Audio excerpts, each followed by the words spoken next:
Some of the richest people in America own billions of dollars in stock, and in some years, they have paid a lower tax rate than a school teacher. It is not illegal. It is not even hidden. It has a name: buy, borrow, die. Here is exactly how it works. Before we begin, this program is educational content, not personalized financial, tax, or legal advice, and viewers should consult a licensed professional. In 2021, a massive leak of IRS records analyzed by ProPublica revealed that between 2014 and 2018, the 25 wealthiest Americans saw their fortunes grow by $401 billion. Yet they paid only $13.6 billion in federal income taxes. That equals what ProPublica calls a true tax rate of just 3.4%. This rate measures the actual federal income tax paid against total wealth growth, which includes paper gains on assets that have not been sold, value that traditional tax calculations simply ignore. These low numbers are not the result of illegal tax shelters or tax fraud. They are completely legal under existing US tax rules. This entire strategy relies on a three-part financial system first identified by University of Southern California tax law professor Edward McCaffery. He called it buy, borrow, die. Ordinary Americans typically earn their money through wages, which are subject to immediate withholding and payroll taxes. But the ultra-wealthy hold the vast majority of their fortunes in appreciating assets like stocks, real estate, and private businesses. This distinction is the foundation of the entire system. Under the United States tax code, capital gains are only taxed when they are realized. This realization principle means that taxes are triggered only when an asset is actually sold or exchanged for cash or other property. As long as the owner simply holds onto the asset, any increase in its value remains unrealized. It is paper wealth. This rule allows massive balance sheet growth to occur without triggering a single dollar in current income tax. If an investor buys stock for $10 million and its market value climbs to $100 million, that $90 million gain is completely invisible to the federal income tax system. The investor is $90 million richer, but their taxable income has not changed by a penny. This explains why some of the wealthiest people in the country can look surprisingly low income on paper.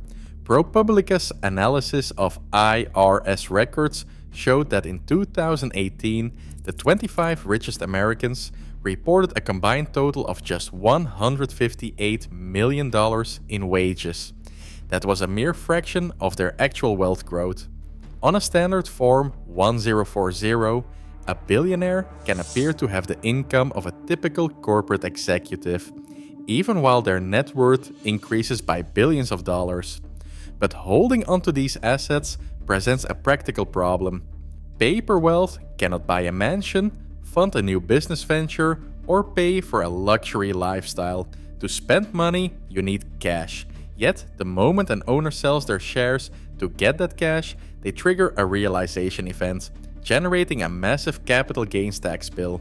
The challenge is clear: how do you get cash out of an asset without selling it? The answer lies in borrowing. Instead of selling those shares, the asset owner uses them as collateral to secure a loan from a bank. Under Internal Revenue Code Section 61, loan proceeds are classified as debt, not taxable income. Because the borrower has an obligation to repay the money, the IRS does not tax the income in cash. The owner keeps the underlying assets, continues to benefit from any future market growth, and avoids a capital gains realization event entirely. This mechanism works at the highest levels of American business. When Elon Musk acquired Twitter in 2022, selling billions of dollars in Tesla stock would have triggered a massive capital gains tax bill. Instead, SEC filings show Musk initially secured a $12.5 billion margin loan commitment from Morgan Stanley and other banks, pledging his Tesla shares as collateral. This allowed him to access immense liquidity without triggering a taxable sale. According to a 2023 Tesla proxy statement, Musk had pledged 236 million shares, about 1/3 of his stake to secure personal debt. Major financial institutions, including Goldman Sachs, JP Morgan, and Morgan Stanley, offer these securities-based lines of credit as standard legal products. They explicitly market them as ways to access cash while preserving an investment portfolio and avoiding the tax consequences of a sale. The borrower pays interest on the debt, but those interest rates are often far lower than the capital gains tax rates they would have faced by selling. This borrowing cycle can continue for years. As the underlying assets grow in value, the borrower can take out larger loans to pay off the old ones. But eventually, the debt must be settled. If the owner never sells their assets during their lifetime, the entire strategy relies on what happens when the music finally stops. When the asset owner passes away, the tax code initiates what is essentially a clean slate. Under Internal Revenue Code section 1014, inherited assets undergo a process known as a step-up in basis. Instead of inheriting the original purchase price of the asset, the heirs receive it valued at its fair market rate on the exact day of the owner's death. If an original investor bought stock for $10 million decades ago, and it grew to $100 million by the time of their death, the tax basis instantly resets from $10 million to $100 million. The $90 million in lifetime capital gains, the very gains used to secure years of tax-free loans, disappear for income tax purposes. If the heirs immediately sell the stock at that stepped-up valuation, they owe no capital gains tax on that lifetime growth. The federal government explicitly preserved this rule when lawmakers passed the major 2025 tax law, leaving section 1014 completely intact and untouched. There is a significant legal limit to this strategy. While the federal income tax on those lifetime gains is entirely erased, the estate itself may still face the federal estate tax. For asset values that exceed the statutory exemption, which stood at $13.61 million in 2024 and $13.99 million in 2025, the government levies a tax of up to 40%. Yet for fortunes structured to stay within these exemption limits, or those using specialized planning, that operates as the ultimate tax reset inside the system. This financial maneuvering is not free. Loans require repayment and banks charge interest. When federal interest rates rise, the cost of holding massive lines of credit increases significantly, making the strategy far more expensive. For the average household, borrowing against modest assets offers little practical benefit compared to the interest costs and market risks. This system is structured to function effectively only at extreme wealth levels. Some analysts argue the focus on borrowing misses the real target.